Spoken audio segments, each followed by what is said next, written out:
അസ്സലാമു അലൈക്കും. എല്ലാവർക്കും സ്വിസ് ബെറി കിച്ചണിലേക്ക് സ്വാഗതം. ഇന്ന് നമ്മൾ ഉണ്ടാക്കാൻ പോകുന്നത് ഒരു നാടൻ ഐറ്റമാണ്, നാടൻ നന്നാരി സർബത്ത്. അതെങ്ങനെ നമുക്ക് വീട്ടിൽ ഉണ്ടാക്കാം എന്ന് നോക്കാം. അപ്പം നമ്മളിത് പുറത്തുനിന്ന് മേടിക്കുമ്പോൾ ചില സിറപ്പുകൾക്ക് 200 രൂപ ആ ഒരു റേറ്റിലൊക്കെ വരാറുണ്ട് 1 ലിറ്ററിന്. നേരെ മറിച്ച് വേറെ ചിലത് നമുക്ക് 40 രൂപയൊക്കെ ആയിട്ട് കിട്ടാറുണ്ട്. അപ്പോൾ നിങ്ങൾ ചിന്തിച്ചിട്ടുണ്ടോ എന്തുകൊണ്ടാണ് ഇതെന്ന്? അപ്പോൾ അതിനനുസരിച്ചുള്ള എന്തെങ്കിലും ക്വാളിറ്റി വ്യത്യാസങ്ങൾ ഉണ്ടാവും ഇതിന്. അപ്പോൾ നമ്മൾ ക്വാളിറ്റിയിൽ കോംപ്രമൈസ് ചെയ്യാൻ നമുക്ക് പറ്റില്ല, കാരണം നമ്മളും നമ്മുടെ വീട്ടിലുള്ളവരും കുട്ടികളൊക്കെ കഴിക്കുന്നതാണ് ഈ ഫുഡൊക്കെ. അപ്പോൾ ഫുഡ് ഐറ്റംസ് എപ്പോഴും നമ്മൾ സ്വന്തമായിട്ട് ഉണ്ടാക്കുന്നതാണ് ഏറ്റവും നല്ലത്. അപ്പോൾ എങ്ങനെ നമുക്കിത് വീട്ടിൽ ഉണ്ടാക്കിയെടുക്കാം? പ്രത്യേകിച്ച് വേനൽക്കാലത്തും അല്ലാത്തപ്പോഴൊക്കെ ക്ഷീണം മാറാനൊക്കെ വളരെ നല്ല ഒരു ഐറ്റമാണ് ഈ നെറുനണ്ടി എന്ന് പറഞ്ഞാൽ. ഒരുപാട് മെഡിസിനൽ വാല്യൂസ് ഉള്ള ഒരു സാധനം കൂടിയാണ്. ഞാനിവിടെ ഒരു 5 ഗ്രാമാണ് നറുനീണ്ടി എടുത്തിട്ടുള്ളത്. നമ്മൾ ഇന്ന് ഉണ്ടാക്കാൻ പോകുന്നത് 1/2 കിലോ പഞ്ചസാര യൂസ് ചെയ്തുകൊണ്ടാണ്. അപ്പോൾ അതിലേക്ക് 5 ഗ്രാം മതി. ഇതിൽ കൂടുതലായ ഭയങ്കര ഒരു കുത്തായിരിക്കും. അപ്പോൾ ഇത്രയും മതിയാകും. ഇനി ഇതിലേക്ക് ഞാൻ യൂസ് ചെയ്യുന്നത് 2 ഏലക്ക കൂടി യൂസ് ചെയ്യുന്നുണ്ട്. നമുക്ക് ഈ നറുനണ്ടി അങ്ങാടി കടകളിൽ, അതായത് പച്ചമരുന്ന് കടയിൽ വാങ്ങാൻ കിട്ടും. ഞാനിവിടെ ഒരു നല്ല ക്ലീൻ ആയിട്ടുള്ള ഒരു ക്ലോത്ത് എടുത്തിട്ടുണ്ട്. അതിലേക്ക് നമ്മുടെ നറുനീണ്ടി ഇട്ട് കൊടുക്കാം. എന്നിട്ട് ഈ ഏലക്കയും തോലൊന്ന് പൊട്ടിച്ചിട്ട് അതിലേക്ക് ഇട്ട് കൊടുക്കാം.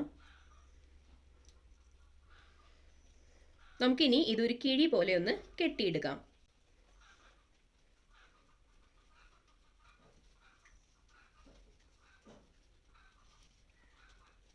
ഇപ്പം നമ്മുടെ കിഴി റെഡി ആയിട്ടുണ്ട്. ഞാനിവിടെ 1/2 കിലോ പഞ്ചസാര എടുത്ത് വെച്ചിട്ടുണ്ട്. അതിൽ നിന്നും ഒരു 4 വലിയ സ്പൂണിൽ, ഒരു കറക്റ്റ് അളവൊന്നും വേണ്ട, കുറച്ച് പഞ്ചസാര നമുക്കിതിലേക്ക് ഇട്ട് കൊടുക്കാം. എന്നിട്ട് കാരമലൈസ് ചെയ്തെടുക്കണം. അപ്പോൾ ഞാൻ അതേ ഒന്ന് പരത്തിയിടുകയാണ്, പെട്ടെന്ന് തന്നെ കാരമലൈസ് ആവാൻ വേണ്ടിയിട്ട്. ഇതൊന്ന് ചൂടാവണ വരെ ഇനിയൊന്ന് ഇളക്കി കൊടുക്കണ്ട. ഒന്ന് ജസ്റ്റ് ചൂടായിട്ടൊന്ന് ഉരുക്കി തുടങ്ങും. അപ്പം നമുക്ക് കയ്യിലോണ്ട് ഇളക്കി കൊടുത്താൽ മതി. ഇപ്പോൾ നമ്മുടെ പഞ്ചസാര ഏകദേശം ഉരുക്കി തുടങ്ങിയിട്ടുണ്ട്, കാണാമല്ലോ അല്ലേ? ഞാൻ ഇളക്കി കൊടുക്കുകയാണ്.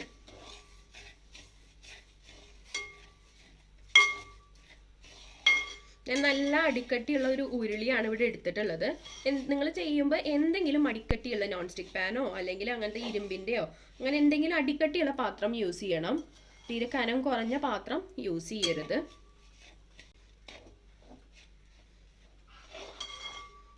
ഇത് മുഴുവനായിട്ടൊന്ന് കളറൊന്ന് ചേഞ്ച് ചെയ്ത് വരണം.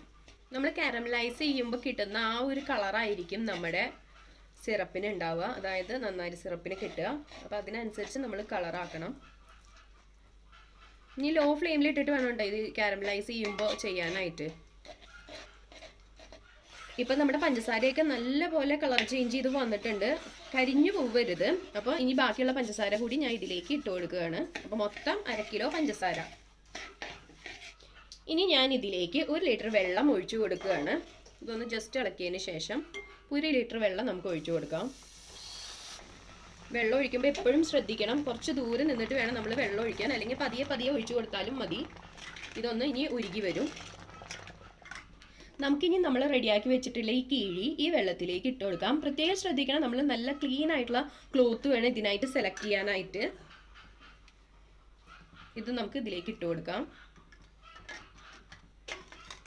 ചൂടാവുമ്പോൾ പഞ്ചസാരയൊക്കെ ശരിക്കും അലിഞ്ഞു വന്നോളും. ഇപ്പോൾ കുറേശ്ശെ അലിഞ്ഞ് തുടങ്ങിയിട്ടുണ്ട്. ഇപ്പം നമ്മുടെ നേരത്തെ പഞ്ചസാരയൊക്കെ നന്നായി അലിഞ്ഞ് തുടങ്ങിയിട്ടുണ്ട്. ചെറുതായിട്ട് കുറച്ചും കൂടി ഒന്ന് അലിയാൻ ബാക്കിയുള്ളൂ. ഈ നറുനീണ്ടി എന്ന് പറഞ്ഞാൽ നേരത്തെ പറഞ്ഞതുപോലെ തന്നെ ഒരുപാട് മെഡിസിനൽ വാല്യൂസ് ഉള്ള ഒരു സാധനമാണ്. അത് കഴിക്കുന്നത് വളരെ നല്ലതാണ്. അതിൻ്റെ നല്ലൊരു ഫ്ലേവറൊക്കെ ഇപ്പോൾ വന്ന് തുടങ്ങിയിട്ടുണ്ട്. ഇപ്പം നമ്മുടെ ഈ സിറപ്പ് ചെറുതായിട്ട് തിള വന്ന് തുടങ്ങിയിട്ടുണ്ട്. ഞാൻ ഇതിലേക്ക് ഇനി ആഡ് ചെയ്യാൻ പോകുന്നത് 1 മുട്ടയുടെ വെള്ള ആണ്, അതായത് 1 മുട്ട പൊട്ടിച്ച് അതിൻ്റെ യെല്ലോ സെപ്പറേറ്റ് ചെയ്തിട്ടുള്ളതാണ് ഇതിലേക്ക് ഒഴിച്ചു കൊടുക്കാൻ പോകുന്നത്. ഇത് നമ്മുടെ പഞ്ചസാരയിലുള്ള ഇംപ്യൂരിറ്റീസൊക്കെ ഒന്ന് മാറാൻ, അതായത് ഇതിലത്തെ കരടും അഴുക്കൊക്കെ ഉണ്ടാവില്ലേ പഞ്ചസാരയിൽ, അതൊന്ന് മാറാൻ വേണ്ടിയിട്ടാണ് നമ്മൾ ഈ സാധനം, അതായത് മുട്ടയുടെ വെള്ളം ഒഴിച്ചു കൊടുക്കുന്നത്. അപ്പോൾ ഈ പഞ്ചസാരയിലത്തെ അഴുക്ക് മുഴുവൻ ഈ മുട്ടയുടെ വെള്ളയിലേക്ക് പിടിച്ചോളും. അപ്പോൾ നമുക്ക് നല്ല ക്ലീൻ ആയിട്ടുള്ള സർബത്ത് തന്നെ കിട്ടും.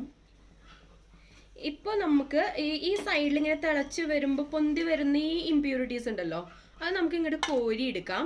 ഇല്ലെങ്കിൽ അരിക്കുമ്പോൾ കോരിയാലും മതി, ഇങ്ങനെ തന്നെ ചെയ്യണം എന്നില്ല. എന്നാലും ഒരുവിധം അഴുക്കൊക്കെ ദേ ഈ ഒരു ഇതിൽ നമുക്ക് കിട്ടും. ശേഷം നമ്മളിത് റെഡിയായി വരുമ്പോൾ വീണ്ടും അരിക്കണം, എന്നാലാണ് ഫുള്ളായിട്ട് ക്ലീനായി കിട്ടുള്ളൂ. നല്ല ഭംഗിയുള്ള കളറായി വന്നിട്ടുണ്ട് അല്ലേ. ഇപ്പോൾ ഒരുവിധമൊക്കെ നമ്മൾ കോരി മാറ്റിയിട്ടുണ്ട്. ഇനി നമുക്കിത് വീണ്ടും സിറപ്പ് റെഡി ആവുമ്പോൾ ഒന്ന് നന്നായി അരിച്ചെടുക്കാം. നല്ല ഫ്ലേവറാണ് കേട്ടോ വരുന്നത്. നമ്മുടെ കടയിൽ നിന്നൊക്കെ കിട്ടുമ്പോൾ ആ ഒരു സർബത്ത് ഉണ്ടല്ലോ, അതിൻ്റെ ആ ഒരു സ്മെല്ലാണ് കേട്ടോ കറക്റ്റ് വരുന്നത്. അതിനേക്കാൾ കുറച്ചുകൂടി നല്ലൊരു ഫ്ലേവറാണ് വരുന്നത്. ഇത് അത്യാവശ്യം നല്ലൊരു തിക്കാവുമ്പോൾ, ഒരുപാട് തിക്കാവരുത്, അത്യാവശ്യം നല്ലപോലെ തിക്കാവുമ്പോൾ നമുക്ക് ഫ്ലെയിം ഓഫ് ചെയ്യാം. ഒരുപാട് തിക്കായി കഴിഞ്ഞാൽ ക്രിസ്റ്റലൈസ് ആയി പോവും. അപ്പോൾ നമ്മൾ പിന്നീട് നമുക്ക് യൂസ് ചെയ്യാൻ ബുദ്ധിമുട്ടായിരിക്കും.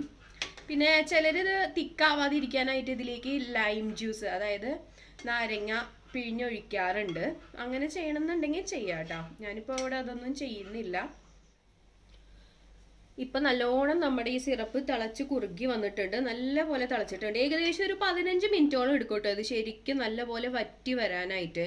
നല്ല ഒരു കട്ടിയായി വരുമ്പോൾ, ഒരു നൂൽ പരുവം എന്നൊന്നും പറയുന്നില്ല, എന്നാൽ ഏകദേശം ആ ഒരു ഇതൊക്കെ ആവുമ്പോൾ നമുക്ക് ഓഫ് ചെയ്യാം. ഒരുപാട് തിക്കായി പോയാൽ ക്രിസ്റ്റലൈസ് ആവും കുറച്ച് കഴിയുമ്പോൾ, പിന്നെ ഒട്ടും വെള്ളം ഇല്ലാതാവും. അപ്പോൾ നമുക്ക് പിന്നെ അത് സിറപ്പായിട്ടൊന്നും യൂസ് ചെയ്യാൻ പറ്റില്ല. അപ്പോൾ ഒരുപാട് നിങ്ങൾ ചെയ്യുമ്പോൾ അഥവാ അബദ്ധം പറ്റി ഒരുപാട് ക്രിസ്റ്റലൈസ് ആയി പോവുകയാണെങ്കിൽ വേണമെന്നുണ്ടെങ്കിൽ കുറച്ച് ചൂടുവെള്ളം ഒഴിച്ചൊന്ന് തിളപ്പിച്ചാൽ മതി. അപ്പോൾ ഏകദേശം നമ്മുടെ ഇത് പാകമായി വന്നിട്ടുണ്ട്. അപ്പോൾ നമുക്ക് ഫ്ലെയിം ഓഫ് ചെയ്യാം. എന്നിട്ട് ഇത് നല്ല പോലെ 1-2 പ്രാവശ്യം അരിച്ചെടുക്കാം. അപ്പോൾ നമ്മുടെ നന്നാരി സർബത്ത് ഇവിടെ റെഡി ആയിട്ടുണ്ട്. വളരെ എളുപ്പത്തിൽ തന്നെ നമുക്ക് വീട്ടിലുണ്ടാക്കിയെടുക്കാമെന്ന് ഇപ്പം മനസ്സിലായില്ലേ. അപ്പോൾ എല്ലാവരും ട്രൈ ചെയ്ത് നോക്കണം. നമുക്കിത് നാരങ്ങ പിഴിഞ്ഞ് വെള്ളവും ചേർത്ത് കുടിക്കാം, അതുപോലെ തന്നെ സോഡ ഒഴിച്ച് വേണമെങ്കിൽ അങ്ങനെ കുടിക്കാം.